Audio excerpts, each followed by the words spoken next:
মধ্যপ্রাচ্যে যুদ্ধের দামামা বেজে উঠেছে। ইরান এবং ইসরায়েল ও মার্কিন যুক্তরাষ্ট্রের মধ্যকার এই সংঘাত কি কেবল ওই অঞ্চলের মধ্যেই সীমাবদ্ধ থাকবে? ইতিহাস বলে মধ্যপ্রাচ্যে অস্থিরতা মানেই বিশ্ব অর্থনীতিতে কম্পন। আজ আমরা বিশ্লেষণ করব এই যুদ্ধ দীর্ঘস্থায়ী হলে বাংলাদেশের সাধারণ মানুষের জীবনযাত্রায় এবং দেশের অর্থনীতিতে ঠিক কী রকম প্রভাব পড়তে পারে। বাংলাদেশের অর্থনীতির সবচেয়ে বড় উদ্বেগের জায়গা হলো জ্বালানি। আমরা জানি আমাদের দেশে জ্বালানি পণ্যের জন্য আমদানির উপর ব্যাপকভাবে নির্ভর করতে হয়। প্রথমত, মধ্যপ্রাচ্যে অস্থিরতা মানেই আন্তর্জাতিক বাজারে অপরিশোধিত তেল এবং এলপিজির দাম আকাশচুম্বী হওয়া। এর ফলে দেশের ভেতরে পরিবহন খরচ ও জীবনযাত্রার ব্যয় বাড়বে। দ্বিতীয়ত, জ্বালানি সংকটের কারণে ইতিমধ্যে দেশের অধিকাংশ সার কারখানা বন্ধ হয়ে গেছে। যুদ্ধ দীর্ঘায়িত হলে কৃষি উৎপাদন এবং বিদ্যুৎ সরবরাহ বড় ধরনের বিপর্যয় নামতে পারে। দ্বিতীয় বড় আঘাত আসবে আমাদের বৈদেশিক মুদ্রার রিজার্ভের উপর।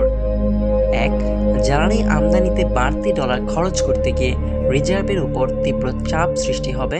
দুই, মধ্যপ্রাচ্য বাংলাদেশের প্রধান শ্রমবাজার।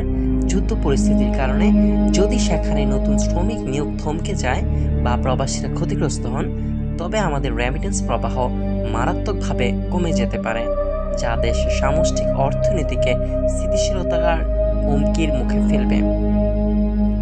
বাংলাদেশের আয়ের প্রধান উৎস তৈরি পোশাক খাতও এই যুদ্ধের প্রভাব থেকে মুক্ত নয়।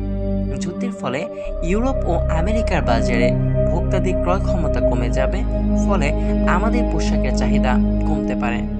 অন্যদিকে পণ্য পরিবহনের প্রধান নৌপথ লোহিত সাগর এবং সুয়েজ খালের খুব কাছে এই যুদ্ধের অবস্থান।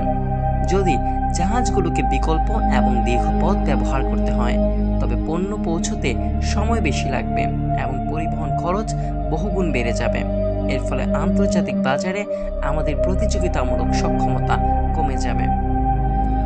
ইউক্রেন যুদ্ধেও আমরা দেখেছি যে আধুনিক বিশ্বে কোনো যুদ্ধই স্থানীয় নয়।